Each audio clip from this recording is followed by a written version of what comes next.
Hey all, here OS Reviews. Today we're taking a quick look at the Kodak Classic. This is a digital cloud-enabled Wi-Fi photo frame. Comes in two variants. There's a 8-inch and this is the 10-inch version, both which retail for around $100. They're not the newest category on the market anymore, but this one in particular has a pretty convincing wood grain pattern, disguising it a little bit better as a regular photo frame. The display has a 720p or HD resolution, so that's one thing which is cutting a little bit of cost on. Perhaps in a more deluxe variant, having full HD or even 2K would have been preferred. It stores up to 40,000 photos using the 16 gigs of built-in storage, but a SD card slot can further augment that memory. And aside from the app, you can even push over photos by emailing it to the photo frame. Plus, can be mounted or used in either orientation, has a built-in accelerometer, and most of these photo frames are technically running on a lockdown version of Android. And of course, Kodak being a slightly more reputable brand compared to some of the more generic models that you may see floating around. Specs there are reiterated on the rear, and it is supposedly genuine wood as well for that frame exterior. There's just a quick user guide in that classic yellow accent for Kodak. Accessories here also include a mini USB data cable if you want to connect the frame to your computer, although the usage of mini USB is a little questionable. Really, USB Type-C should be the norm these days in 2023. There's also a barrel plug for the power supply. There's also a screw that can be popped on there for the optional kickstand or removed if mounting onto the wall. Finally, the frame itself does indeed have a real wood frame that looks quite good, especially if you have more wood furniture in a room, I have to say, at least better than just plain black plastic. And there is kind of a stylistic Kodak logo there at the bottom, which is made out of metal. One thing I will say though is it's a little bit thicker than I was expecting, especially for a mountable unit, and since it is really an IPS LCD screen. Maybe part of that is due to this wood frame. Regardless, on the rear you'll also find stereo speakers for playing back sound, kickstand, mounting bracket, a dedicated power key, so it's going to be a little hard to reach if it is mounted on the wall. Then on the left-hand spine, there's access to a full-size SD card reader, which is pretty good, 3.5mm headphone jack for connecting to external audio sources. There's a full-size Type A for reading back thumb drives, then just the power adapter and the mini USB port. So that's it. Some ventilation grills can also be found. There's another texture on the center here, which is a little bit softer and provides a bit of traction or grip if you're mounting onto the wall. It doesn't get scratched or move around quite as much. Now, since the photo frame is technically running on Android, it will require about 20 to 30 seconds to turn on, after which point you'll see a splash screen where we can select a language and interact with the display. It is essentially a tablet that is wrapped in a larger bezel made out of wood. You can really tell when we're entering a Wi-Fi password that we do have a Gboard installed. Since it is an IPS LCD screen, at the very least viewing angles seem to be reasonable. It's a fully laminated panel as well, so there's no gap between the glass and the screen underneath.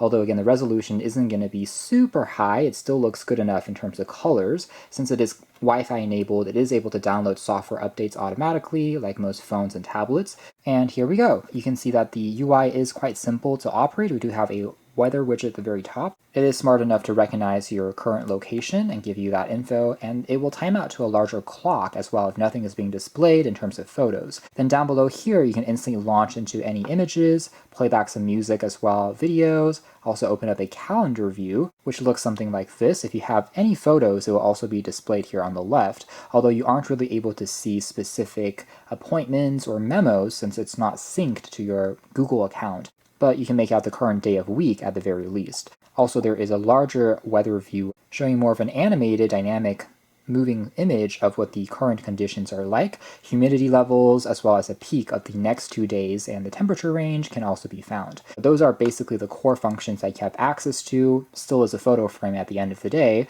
and they haven't really unlocked the full features of Android. So you don't get the Play Store, for example, being able to browse the web or stream back online videos. For example, being able to use it like a smart display, watching back some videos on YouTube in between showing photos could be a neat idea to consider, maybe in a future update or version.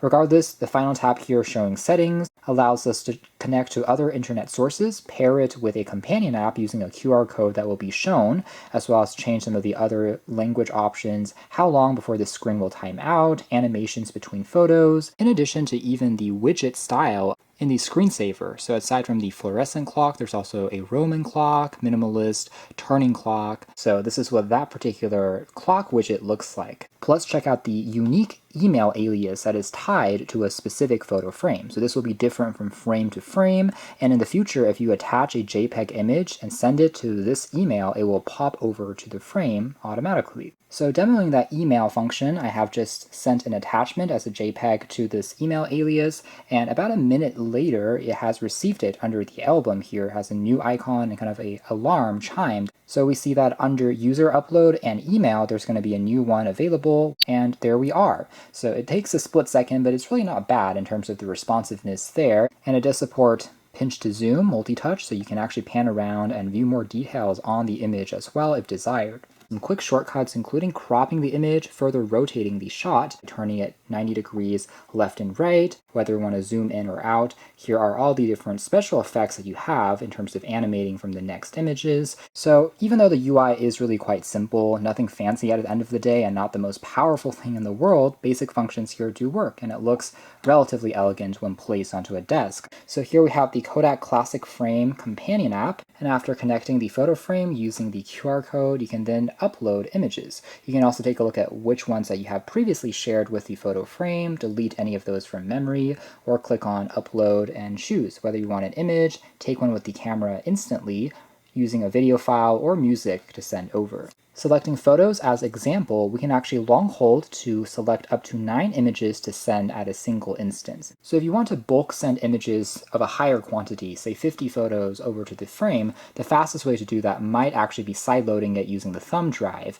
And we should be able to see the ones that we have uploaded here by the companion app, and it is able to receive photos from other folks. If they do have your QR code as well, you'll see their profile name being displayed. So the email, for example, can be shared, the QR code can be shared with friends and family members elsewhere, and they can then send photos to your frame, as long as your frame is connected to the internet, even if they're in a different location.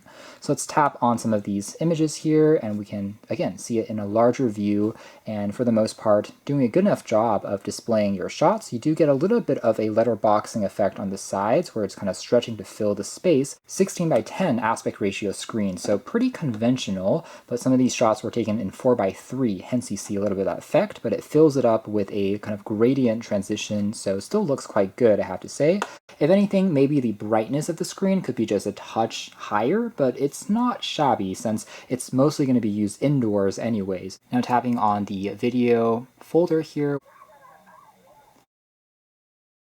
and this is what the music interface looks like. If you send over an MP3 file, it even shows the cover art info that is spinning, so a little bit more fancy than I was expecting. You can also scrub between different parts of the song and also change the volume a little bit more easily on here as well. So not quite as shabby as I was thinking, and perhaps also thanks to the added depth or thickness of the frame, it doesn't sound quite as tinny as on other frames that I've seen in the past. And if you're wondering, yes, it is able to play back sound while looking at images at the same time. So that is more or less it as far as our hands-on look at this Kodak Classic digital frame.